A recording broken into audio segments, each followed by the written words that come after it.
my own state, unbelievably so. I had to help other people manage their state. So without the challenge, would I grow so much? Probably not. And then out of growing, you have something to give. And, you think about it, Ed, and I know you're this way, but I think we're all this way. If you have an experience of something that's really amazing, something you love, what's the first thing you want to do? Share it. Share it with somebody you care about, right? Why? Because if you just have it in yourself, you can only feel so much, but sharing it magnifies it. Mm-hmm. So the people I see that they're just growing and giving, but they also are really good at this pattern recognition. So let me give you one more note about pattern recognition, because I want to complete the thought for your listeners and viewers. Think of it this way. There's power when you recognize a pattern and you can use it. There's even greater power sometimes when you can create a pattern. So think of it from the standpoint of humanity. For thousands of years, we were wandering through the environment, trying to survive, moving from place to place, being, gatherers and hunters of that nature. And then when did humanity change? We made one pattern recognition, seasons. See, when we understood seasons for the first time, we understood if you plant in the winter, it doesn't matter how hard you try, you're going to get nothing. Yeah. You have to plant in the spring. Wow. You got to push through the hot summer, and then you get to have the fall where you reap. And then guess what? The winter's coming in. And some winters are long, some are short. Some happen sooner, some later, but you can't break the sequence. And so there's a pattern. That pattern changed humanity. So I'll tell you the pattern that'll change anybody else. Realizing there's a pattern to your own life. Yeah. There's a pattern. 0 to 20 is, for most people, springtime. It's where it's the easiest to grow. You're being taken care of if you're lucky. Some of us, maybe not, and some of us have to take care of others at a young age. But regardless, overall, 0, 19, 20, 21, you get to gather and learn information and be taken in to some extent, depending upon your life. Then what happens 21 to 41? You go test that shit and decide what you believe. Like they told me how to be this way. Screw that. I'm going to try this. You go to college, you go try something, you start a business, you get in a relationship, and you have all this testing procedure. And so now you go through the hot summer of figuring it all out. Yeah. And then if you've really done a good job planting in the spring and building through that summer, you'll hit the autumn where you get to reap. Yeah. Where if you've done really well, 41 to 61 is a reaping time. Right? If you didn't plant in the spring, Jim Rohn used to talk about you'll be weeping in the fall if you don't do it, right? Right. So if you don't do your job, you're going to have problems. But that pattern is in people's lives. And then 61 to 81, and if you're lucky, 81 to 102, that's the extended next season of winter. But winter can be the best season of your life. You have a great time with your family, you're close, you're mentoring people, you have a different experience, you have plenty of business, you can do whatever you want to do or not want to do. So those are seasons, but then there's one more pattern. Okay. And this is the one I hope I'll reach your listeners or viewers with. There's a pattern of history. It's often said history doesn't repeat itself, but it rhymes. Okay. Any lesson we don't learn from history tends to repeat itself, because as the older people die who have that history, like let's say the World War II generation, then the lessons are lost. So think about this just for a second. Imagine for a second, you want to understand how generations are built. Here's my simple math for it. So imagine this for your viewership right now. Awesome. And think of it yourself. Imagine you're born in 1910. So you're going to come of age, 19, 20, 21, in 1929. Now, you're going to have a very different experience, because what happened? World War I ended, it looked really good, and then the roaring 20s happened while you're 10, 12, 14 years old. People are getting cars and radios, and people are, this is the greatest time of my life. And right when you come to that stage, you thought you're going to get a car. People are jumping out of buildings. The economy's going through the floor. We got the Dust Bowl. I mean, that generation, from 21 to 41, what happened when they turned 29? Well, think of it. They were born in 1910. That means 1939. So they made it through the Depression, that generation, to go to a war that most people don't even know what is it about. It was a war that, if you were alive at that time, it looked like Hitler was going to win. Like he was taking over the entire world, right? The Nazis. It looked like we were going to lose. It did not look good. So all of a sudden, this generation goes to fight this war for survival. And guess what? They come back in 1945 and they win. And now think about it. They were born in 1910. Right? So here they are, 35 years old, and they come back to being a hero, Veterans Administration, suburbia, they can have a home, they can finance it. And these heroes came back and they took care of they were the next springtime. Think of what it was like in the 30s and 40s versus the 50s and 60s. Say the 50s to early 63 before Kennedy was killed. It was a high time for a lot of people. Now, not if you're African American, Right. not if you're a woman in some cases. I was so just it's not thinking that. universal, Yeah. but just give you a historic component. But think about what happened after Kennedy was killed, and then Robert Kennedy, and then Martin Luther King. The 60s, a completely different generational race. If you were born at that time, you have a different perspective on life. If you came of age in the 60s, you have a different perspective than someone who came of age in 1929. You're going to look at life differently. You're going to respond differently. And then what happens in the 80s to the 2000s, where with this fall, where you could give anybody anything and they give you a house, right? Where the stock market goes up no matter what. But then you get past early 2000s, 2008, and now where have we been since 2008? We're in winter, right? And the good news about winter is in the beginning, it separates people. In the end, when there's a real pressure, like I remember talking to the President Clinton one time, and I was 32 years old, and I'm walking with him at Camp David, and it's snowing, and this little deer went by, and it was like a surreal moment. He's telling me all these things and all these challenges, and I'm thinking, this guy is the president of the United States, and he's stressed out. This concerns me, I coach this guy, right? But I remember looking at the time thinking, these are such easy problems compared to an earlier generation. So here's why I tell you that. The generation that we call the Great Generation, that fought World War II, that made it through the Depression, that came back and turned things around, that generation was not respected in the beginning. They were seen as flappers early on. They're seen as weak. They responded because the environment got tough. That's why my response to you about the environment doesn't matter. The environment, the most challenging environment, is the best environment if you don't give up. Because it'll bring out things inside of you that nothing else will. And that generation went on. So I think right now you see a constellation of generations. You got the Z generation, right? You've got, you got them arguing about the part in their hair between them and the millennials. But at the same time, these are people that are tech savvy. Yes. They're being prepared to be the next heroes. I think the next group of heroes is this constellation of generations. And we're not facing it right now because we're running off on the corner. Imagine if you were an American, one of the pilgrims coming over, a 1 in 3 to 1 in 2 chance you wouldn't last a year. They give up their life for freedom. And we're sitting around going, how many more masks should I put on? And how many more shots can I get? And who can I avoid even getting near?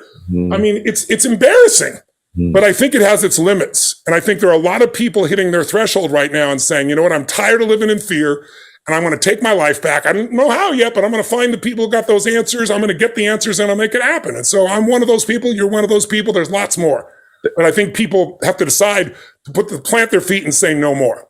That's one of the best things I've heard. I also just an explanation and definition of actually why to be optimistic. Why to be optimistic. And I think people sometimes need reasons to be optimistic. And I think about this young generation, the ZY generation. One, I think they've been exposed to different things. They want to contribute. They want to be a part of causes and missions. They're not just all financially driven. So many of them want to be a part of something that makes a difference in the world. And we got to unleash them. It's about time we stop sitting on our hands and not unleash them. The way you described it, you are now trickling into the winter stage at your age. Yes. And I'm curious if there's something, this is like what was a friend, but we'll let people listen in. Maybe you used to really believe firmly about life, people, that you no longer believe. I think the smartest people every once in a while go, I changed my mind. I'm always kind of concerned about someone that never changes their mind. You've got more information, more experience, and you think the exact same things you thought 25 years ago. That would concern me. So I'm curious in your case, if there's something profoundly that you kind of were pretty sure you knew that you've shifted your beliefs on, or maybe more than one. I was going to say, there's probably a lot more than one. Yeah. Just trying to think of in a more current form. I think there was a point in my life where I thought that I think my model of the world was sacrifice. And then, about 15 years ago, I remember I was on my home in Fiji and I was looking up at all these crosses and I was so frustrated. It's like, wow, I'm doing this to me. I'm the one that's making it, either or. I'm the one that's saying I have to give up everything that matters in order to serve in a certain way. I had these stories in my head. I'll tell you another small one, but it's a big one. Small, simplistic, but big.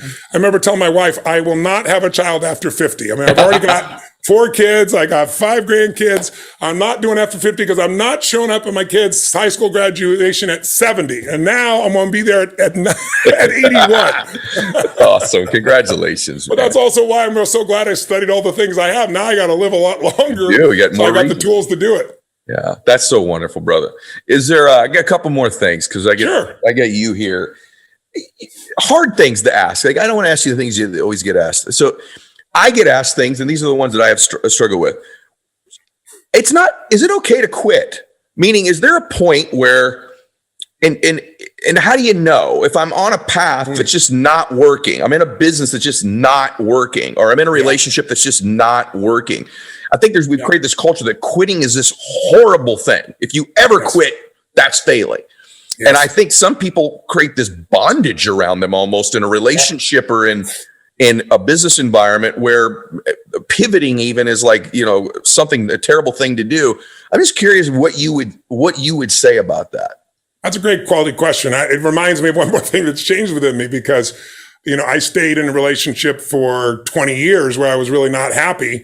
I made everybody else happy, which was my whole sacrifice thing. And the reason I did it was because I grew up with 4 fathers, right? I swore I'd never get a divorce. So, you build these ideals. I remember there's certain things like I'd rather die than that. Oh, what a stupid ass thing to say. But we develop these beliefs that once they become an ideal, they possess you and they take you over. So you got to be able to question anything. And so the answer to your question is, yes, there's a time to move on. There's a time to start something new. There's a time to learn the lesson that this business or this relationship or this experience has given you and make a move. Because otherwise, the real test is, are you growing?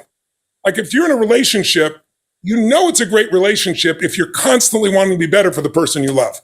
If you don't really give a shit what they think, that's not a good sign. Right. I mean, it just means there's not the level of intimacy. There's not the level of connection. You might have been together forever, but it's not where it needs to be. So it's like telling yourself the truth, I think, is the hardest thing for people. And I think the ideals get in the way of that truth, meaning the things you've, aggrandized in your mind to be absolute. But I think when it comes to a business, it's not an easy question. When it comes to an investment, in investments, it's easy. I don't move to a new investment till I found a better one. I don't just get pulled by the next shiny thing. I really look and make sure it's there. When it comes to businesses, I'm pretty crazy. I've stayed in businesses way too long. Me too. I should have probably gotten out, but I did it and then sold it and made a little money. But it was my whole thing that I don't quit. So, but I think there are times when you have to adapt the business to something new. I mean, if I was still doing what I was doing 2 years ago, on the road doing what I was doing, I mean, I would do 115 cities on average, usually 12 to 16 countries. I was on a train, a plane, a helicopter every 2 to 3 days. And I mean, and no one would have ever stopped me because they couldn't, because there's so much momentum of what I'm doing. But if I was doing that right now, my 250 employees at that company would be all unemployed, because all around the world, they made it illegal to do what I was doing. So you have to be able to tell yourself the truth about where you are. And also, though, not give up too easily by saying, where's the season of this business? Okay. Where's the development? Like if a business is really young, it's a toddler business, it's going to burn more cash than it's going to give you back. If it's if it's a business that's in that go-go phase, that teenage phase, you get overconfident, grows like crazy, and then you don't have the profits at some point when the sales slow down and you got real trouble. Is it a business that's aging? But also, I got to look at what's the industry. Like, I'll give an example. I have a friend, really good guy, maybe 44, 45 years old, prime of his life, like you, Ed, really well put together. I mean, takes care of his body, great mind, great mindset. Without giving his personal life away, he owns a very large business in Australia, dominates an industry. And the industry relates to big box office supplies. Okay. So I had him at one of my business seminars, and I'm walking him through these stages, just like a human being goes through life stages. So does a business, just like history, right? Yes. And if you know what stage you're in, you can do the right thing at the wrong time and you don't get rewarded. Yes. Plant in the winter, you don't get rewarded, right? Buy a house, sounds good. 2007, maybe not the best time, right? So it's like you got to take a look at where these things fit. Where is the real decision making here that makes this happen? So anyway, he's got this office supply business and he's young and dynamic. So in his life cycle, he's in his prime. Yeah. His business is in its prime. He's worked for years. It's crushing it. But where's the industry? Is that a young business, a growing business? Yeah.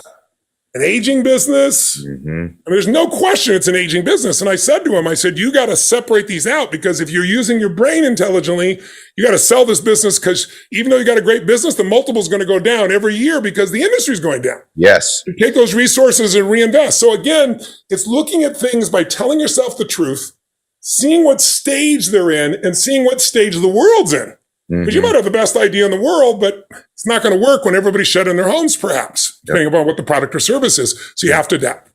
I love it. You, to get clarity, you had taught me a long time ago, about my rituals and habits and my routines.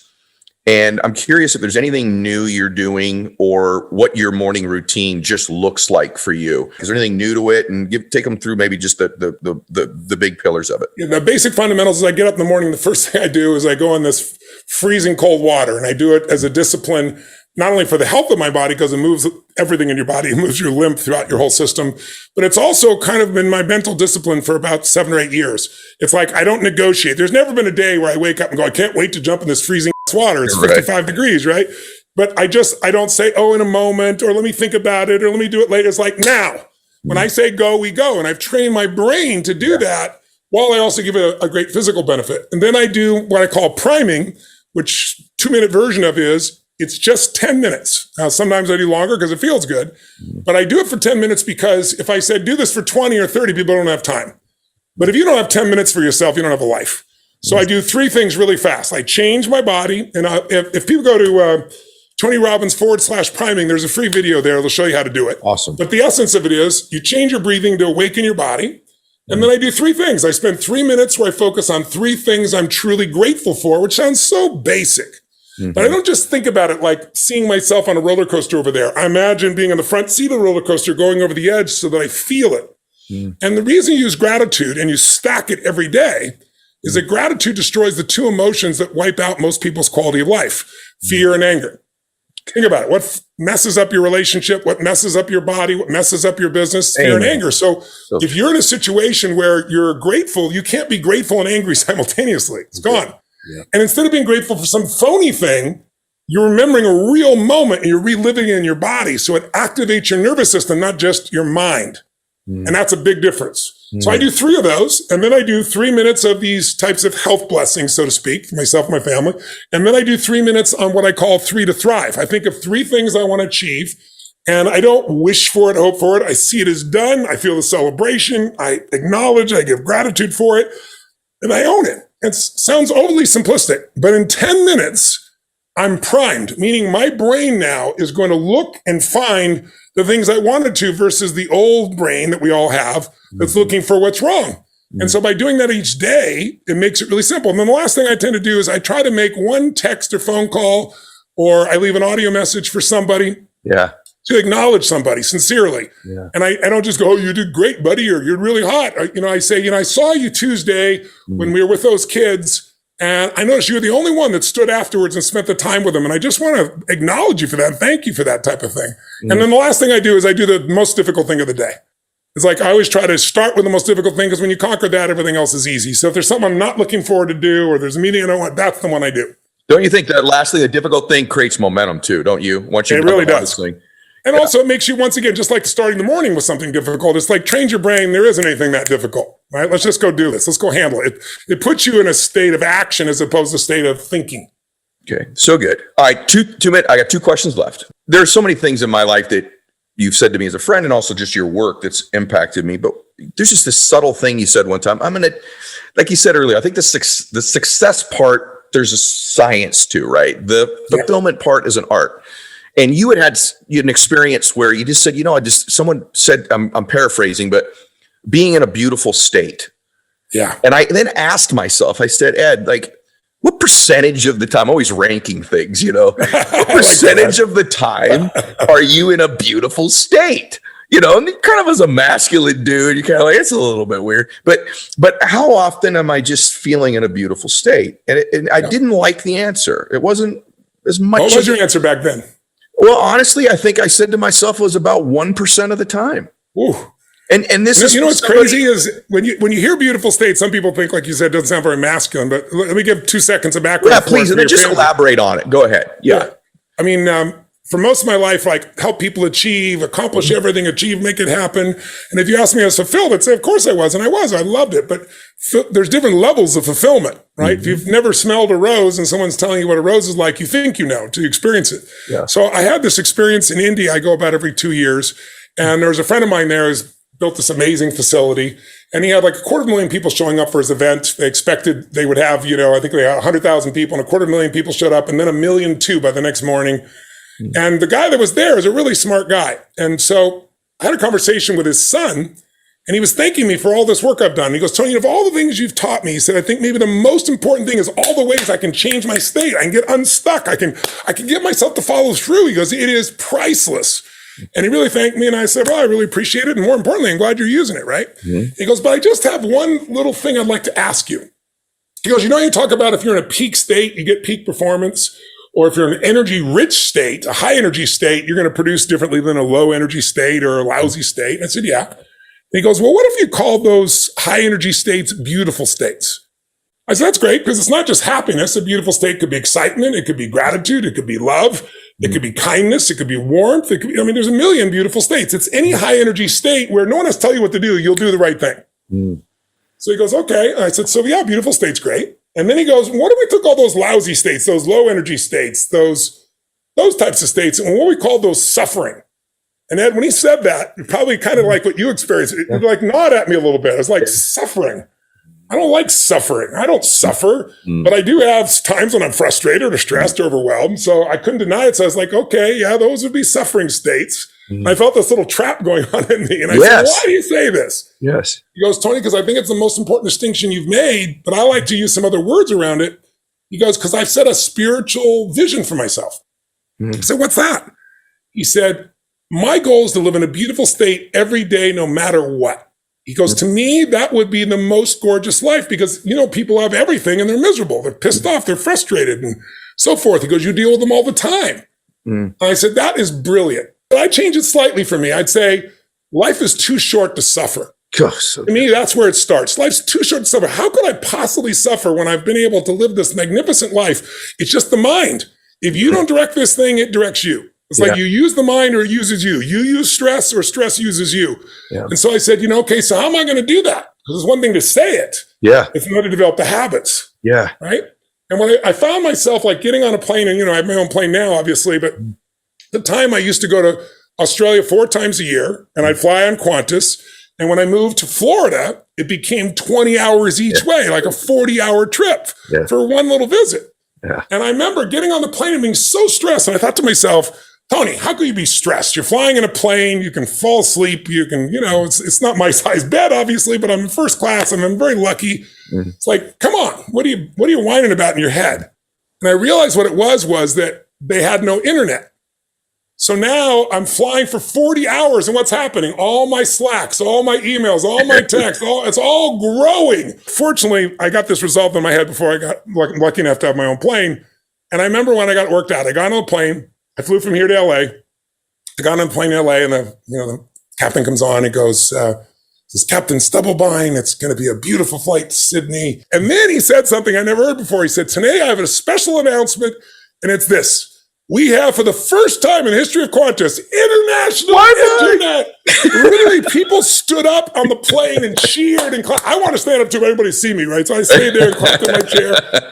So we all open up our iPads, our phones, everything we got, right? We're all typing, doing our stuff in social media. And 9 minutes later, what do you think happened? It breaks down. It crashes. And when do you think it turned on again? When you never. And the thing that struck me, Ed, and it's changed my life, is I looked around me and people were angry. They were cursing. What the hell's wrong with this airline? You can't get this shit right. Blah, blah, blah, blah, blah, blah, blah. And I looked around and I was like, this is amazing. 9 minutes ago, this was a miracle. Now it's already an expectation. Gosh. And then I realized all the unhappiness comes from all those expectations. You can't help have the mind expect, but you can direct it. And when you expect something that's not met, you get upset.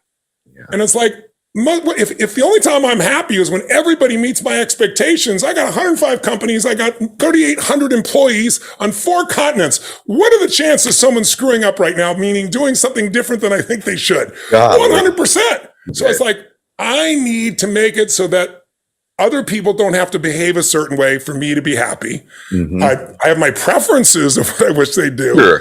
but I'm not going to live my life in reaction to whether things work out the way I expect or not. And so I said, I'm committed to it. So I have a 30-second rule, 90-second rule sometimes. Yeah. It's like within 90 seconds, ideally 30, I catch myself feeling that stress and I let it go. And the way I let it go is I find something to be grateful for. Okay. Because you can't stay stressed if you're grateful.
And there's always something you can appreciate or love or respect or be thankful for. And the minute you do that, it changes your biochemistry. Your entire biochemistry changes. You're like a different person. And so now it's become a habit for me. So I wouldn't say that I'm never stressed or never do that. But if mine was, I probably was more liberal with myself, said I was in a beautiful state maybe 20% of the time. Yeah. I would say it's more like 85% of the time now. It takes a lot to grab it because it just becomes a new habit. It's not that you're better, it's just you built muscle. Yes. Now the same stuff that used to upset you, you put in a different perspective. I freaking love it. And the one thing that you helped me do with that is I identify my pattern, like what put me into the state. And for me, it was a little bit of the reverse. So I'll ask you one last question. Mine was more like, if I'm not me.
Meeting everybody else's expectations, I need to suffer. And this standard of what I thought their expectations were was just something I made up in my mind. It was something wired into me as a little boy. If I can meet my dad's expectations, if I can meet my mom, if I can meet my coaches, then I won't suffer. Then I'll allow myself to live in a beautiful state. And once I acknowledged that pattern, understood it, it lost its power over me, and I've created a new one. So thank you for that. And that was just awesome. I'm so glad to hear that. I got to tell you, honestly, till I was 50, I still, like on my birthday, when I was 40, when I was 35, I haven't done it. If I have tens of millions of people, it was never enough because I had that same thing you had.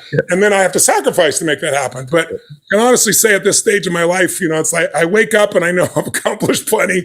I've helped millions of people. It doesn't make me any less hungry to want to help, but it's just, there's no longer a hole I'm trying to fulfill or fill up with this piece. It's more like, I just want to help. It's like I used to have these giant mission statements. Oh, I'm going to transform this and that. And I have huge goals and feed 1 billion people. I got some good stuff. But it's like my whole thing is just, how can I help? Yeah. And to me, that makes life so much more enjoyable because when I help somebody, I feel phenomenal inside. And the fact that I've got something to help means I grew someplace to be able to do that in the first place. Well, you did it today here, and thank you for this last hour. I mean, I know that I can feel it. I can feel the